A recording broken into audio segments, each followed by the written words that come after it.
vamos passar o Penadinho, mas o pessoal deu um jeito, vai exibir o vídeo e vamos colocar o microfone na saída de áudio para o pessoal ouvir que eu estava pegando.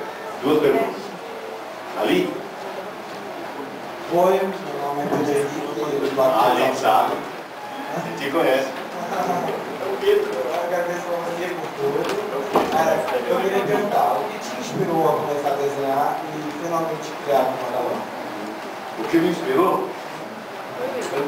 Bem, eu aprendi a ler na história de quadrinhos, muito de você, como muitos de vocês, né? E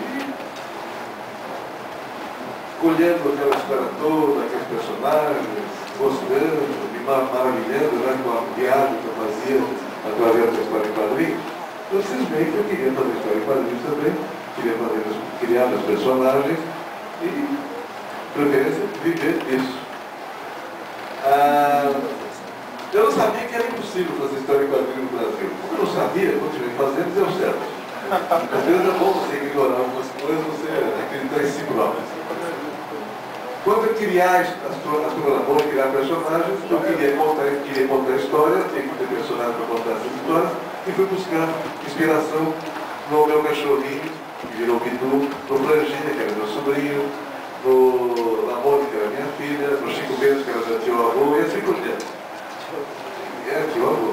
Então, quis fazer história em quadrinhos, queria fazer história, tinha que buscar personagem, criar personagem, e tinha que criar a máquina que permitia, ou que permitisse, pagar por esses serviços. Então, também eu tive que administrar bem isso, estudei como é que funcionava o sindicato americano, como é que tinha o sindicato das experiências no Brasil, que não deram certo. Então, eu tomei umas vacinas, aprendi algumas coisas, e joguei tudo isso para diante e a coisa deu certo. Hoje somos, talvez, o estúdio que concentra vários desenhistas num esquema só. O Cid me falou em 50, 60, se nós juntarmos o pessoal de animação digital e mais outros que trabalham fora, mais roteiristas que trabalham fora, nós temos quase 200 artistas trabalhando dentro do nosso esquema, produzindo mais de 1000 páginas por mês, mais desenho animado, mais produtos e tudo mais. Eu também queria marcar aqui que o nosso negócio não é apenas somente história em quadrinhos. É um negócio de história em quadrinhos, como eu chamei antes. Nós temos que ter condições de pagar o salário pessoal. E o negócio de história em quadrinhos gera um licenciamento, que é o que hoje permite que invista no desenho animado, em viagens, em exportação e tudo mais. Graças ao licenciamento, alguns deles muito vitoriosos, é que nós temos possibilidade de continuar e também, ao mesmo tempo, proporcionar bons negócios às fábricas, às indústrias brasileiras, para não ficar tão dependentes de indústria estrangeira, de chineses e tudo mais. Vocês têm ideia de quantas fraldas Kimberly Clark vende por mês?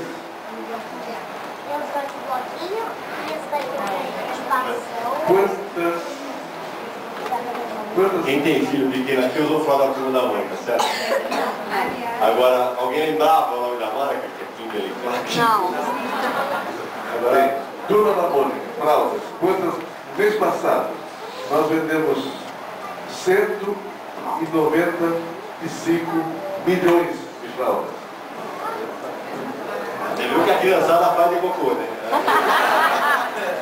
E o Brasil não é um país ainda muito acostumado a usar fralda descartável. A Argentina, por exemplo, bate o Brasil.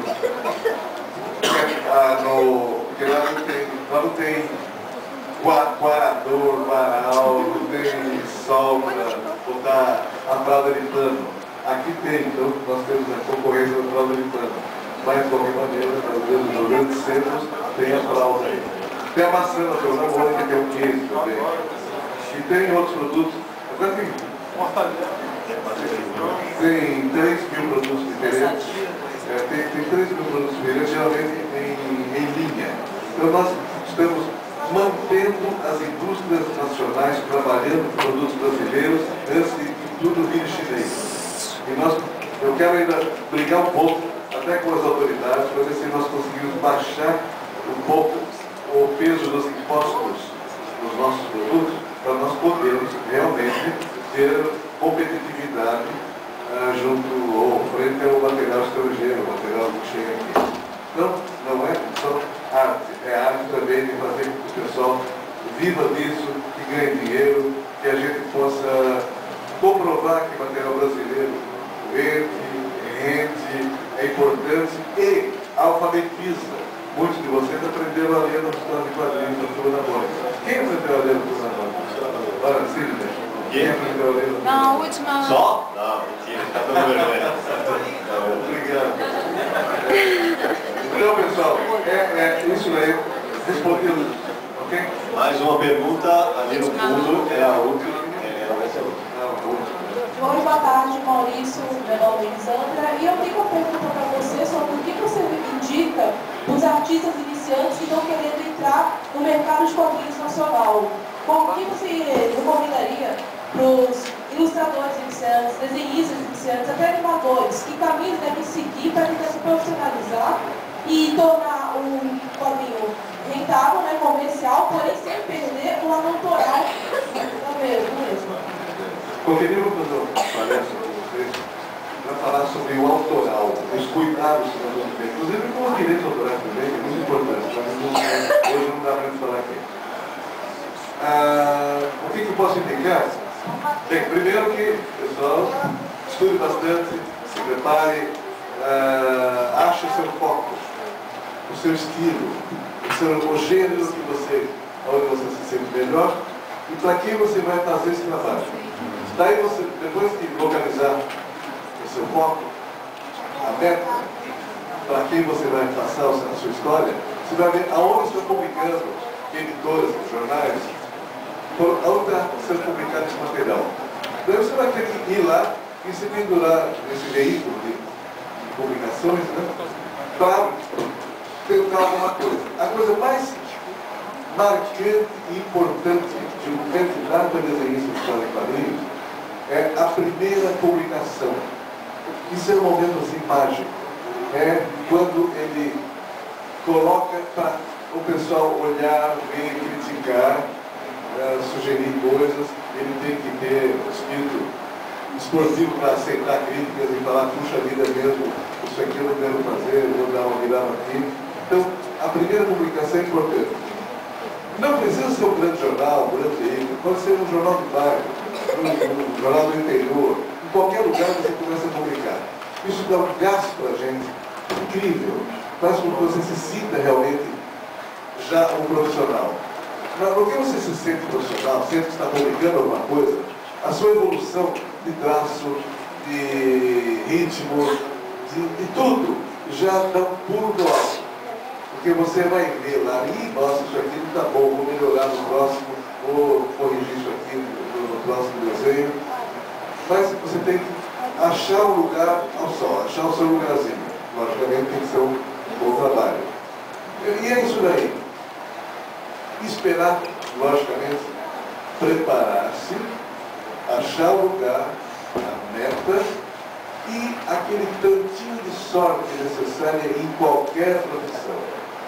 Tipo, eu estava no jornal e uma tira americana não chegou em tempo e precisavam preencher o espaço. Eu saí correndo para preencher o espaço. Porque você preenche o espaço com bom material, você ganha aquele espaço. Logicamente tem a negociação, tem como é que você vai cobrar, etc, etc, você também não pode se desvalorizar, etc, etc, mas também você não pode, no começo de carreira, chutar alto. Então tem uns macetes todos. É uma atividade também política nesse momento, mas tudo vai acontecer na sua maturação como candidata, provável futuro desenhista e depois então desenhista. O resto pode começar depois, eu faço mais tarde. Uma pergunta. Agora.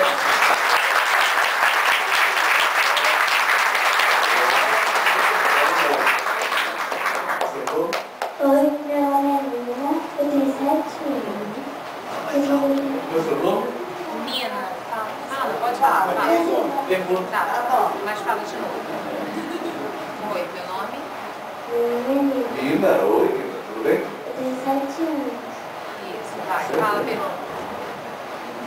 Eu queria saber qual foi a última linha criada. A tatuagem ou a tatuagem da Mônica? A última foi a última a ser criada. A queimadinha. A rua da turma da Mônica. A última turma a ser criada foi o Penadinho. Eu primeiro criei o Bidu, Franjinha, Cebolinha, Cascão, Magali, Mônica, e no meio da história do Cebolinha apareceu o Fantasminha, até chamado Fantasminha só, que depois virou o Penadinho. E eu queria o Penadinho para desmistificar um pouco os medos, para fazer uma história de gozação dos pavores, temores e medos da infância. E a gente faz isso bastante também, é a nossa proposta. Então, a Penadinho que veio depois, tá? Tá bom, menina? Pessoal, vamos botar o filme, os filmes do Penadinho antes de acontecer para ver se dá certo. Quem sai aqui vai ter que passar.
Não tem dinheiro.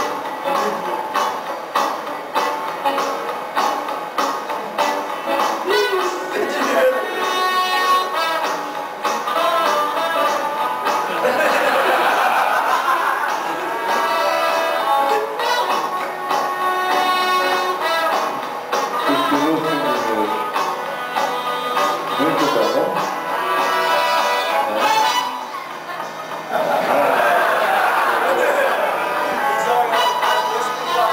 Já que passamos 3, passa 4 e últimos.